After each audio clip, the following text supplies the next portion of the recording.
Yengillik bor, men davolanganman. Bundan oldin bunaqa yengillik bo'lmasdi-da. Og'riq bilan ketardim shundan. Uyga ketayotganingizda. O'ngga bilan chapni moslaganimizda ikkala tizza bo'g'imida ham o'sha tog'aylarda yemirilishini ikkinchi, uchinchi bosqich qo'ygan ekanman. Endi bunga asosiy yana qo'shimcha tizza bo'g'imidagi shamollagan suyuqligingiz ko'payib ketgan ekan. Shuni hisobiga og'riq ko'proq bo'lgan. Hojiona, assalomu alaykum. Yaxshimisiz? Sog'ligingiz yaxshimi? Tinchmisiz? Kecha javob beraman dedim, men 2 kun cho'zib qo'ydim sizga. Ha, endi so'raman, sheringlar ketib qolishdi. Chunki uzoqdan kelgan bemorlarimizni e'zozlab 2 kun qo'shib qo'yamiz. Doim 10 kunda javob beramiz o'zi. Sizga 2 kun qo'shib qo'ydim. O'sha 2 kun mendan aksiya bo'ladi. Rahmat. Sizga tushundingizmi, Hojiona? Xolamizda bo'layotgan muammo asosan tizza og'rig'i bilan kelgansiz, Hojiona bizga. Bu tizza og'rig'i bilan qancha muddat davomida og'rib keldingiz? Endi bir 10 yilcha bo'lib qoldi-da, shu tizza og'rig'iga. Endi u yoq bu yoqqa lecheniya olib yurdim, davolandim, ana plazmalar oldim, ana Gvalerom tizza bo'g'imidan oldim, ukollarni oldim, o'ntalab oldim. Hech foyda ko'rmadim-da. Endi Sirdaryoga davolandim o'zimiz Buxoroda. Shernik endi YouTube'larda ko'rib kelib qoling shifo izlab. Nasib bo'lsa yaxshi bilib ketsak. Ilohim. Mana shunday. asosan o'zingizni hududingizda davolangansiz-ku.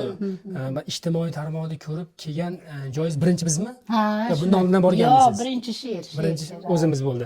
Nimaga vodiyda xalqiga bir qiziqdingizmi, bir ikki yashida shijoatlanishini olaman deysizmi? Ha, endi so'ramang. Umid bilan keling, yaxshi bo'laylik. Uzoq joylardan Farg'onani ko'rmadim, sizni ko'rib bir unaqa qilib ixlos qilib keldik-da. Ilohim, mana adashmabsizmi? Yo'q, o'sha 10 kun bo'lib o'sha menga bilinyapti. Endi ancha yengillik bor, ancha. Yengillik bor, men davolanganman. Bundan oldin bunaqa yengillik bo'lmasdi-da. Og'riq bilan ketardim shundan. Uyga ketayotganingizda. Ha, og'riq bilan ketardim. Mana o'sha davolangan joylaringiz bilan bizni farqimiz nimada ekan? O'shani bilishim kerak men. Agar shuni bilsam, yana ham o'zim ustida ishlayman-da. Farqini aytingchi. Endi farqi ukollarda farqi. Endi men o'zi bu yerda bitta kapelni solsam, bu yerda 3 talab olaman. Fizioterapiyalarda farqi boshqacha bo'lyapti. Tizzada kislorod olamiz, boshqacha ekanda endi u kislorod. Endi shularda farq bo'lyapti, menga foyda yaxshi bo'lyapti, bilinyapti-da menga. Yengillayapsiz. Yengillayapman. Mana endi tizza bo'g'imiz nechinchi yilsiz? 70. 70-yil. 70-yil ayolning tizzasi o'ngga bilan chapni moslaganimizda ikkala tizza bo'g'imida ham o'sha tog'aylarda yemirilishini ikkinchi, uchinchi bosqich qo'ygan ekanman. O'zligimizda ham shunaqa chiqqan, ikkinchi, uchinchi bosqich chiqqan. Endi bunga asosiy yana qo'shimcha tizza bo'g'imidagi shamollagan suyuqligingiz ko'payib ketgan ekan. Shuni hisobiga og'riq ko'proq bo'lgan.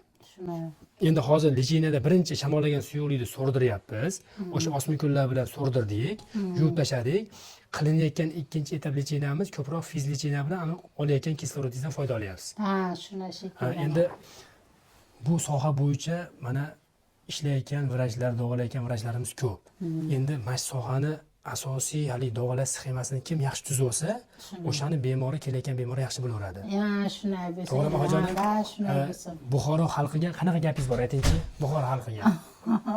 Buxoroliklar hammalari agar shunaqa kasalliklar sizlarni bezovta qilib o'tirgan bo'lsani boshimdan o'tkazaman. 10 kun bo'lib bugun kelganimga. Menga ham oson bo'lgan yo'q, Buxorodagi joyda she'rlarni izlab keldim.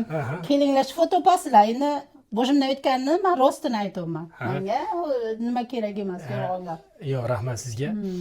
Endi bu qilinayotgan o'sha ishlarimiz ko'proq hozir tizza bo'g'imi bo'yicha gaplashyapmiz-ku. Yaqin orada yana boshqa yo'nalishlarga o'tamiz. Chunki faqat hozir tizza bo'g'imini sohasini davolash o'rganyapmiz xolos. O'zi ortopediya, travmatologiya degani 0 yoshdan 100 yoshgacha suyak sohasi bo'yicha mutaxassislikda davolaydigan vrach hisoblanadi-da. Ya'ni o'sha 0 yoshdan 100 yoshgacha bemor davolaymiz demoqchiman. Endi faqat hozir bitta tizza bo'g'imi bo'yicha ish qilyapmiz. Endi kelajakda bu soha bo'yicha yana ko'p ilmiy ishlar qilmoqchimiz. Yangicha davolash sxemalarini tuzmoqchimiz. O'zingiz ehtiyot qiling. Buxoroga xudo xohlasa qachon javob beramiz? Shanba kunimi? Endi erta ketaydim, yaxshi bo'laydi. Bolalarim sog'inib qoldi. Yaxshi bezam. Bo'lmasam endi ertaga ham bir ikkita muolajalaringiz bor. Shanba kuni erta bilan javob beramiz. Salomat bo'ling. Yaxshi qoling.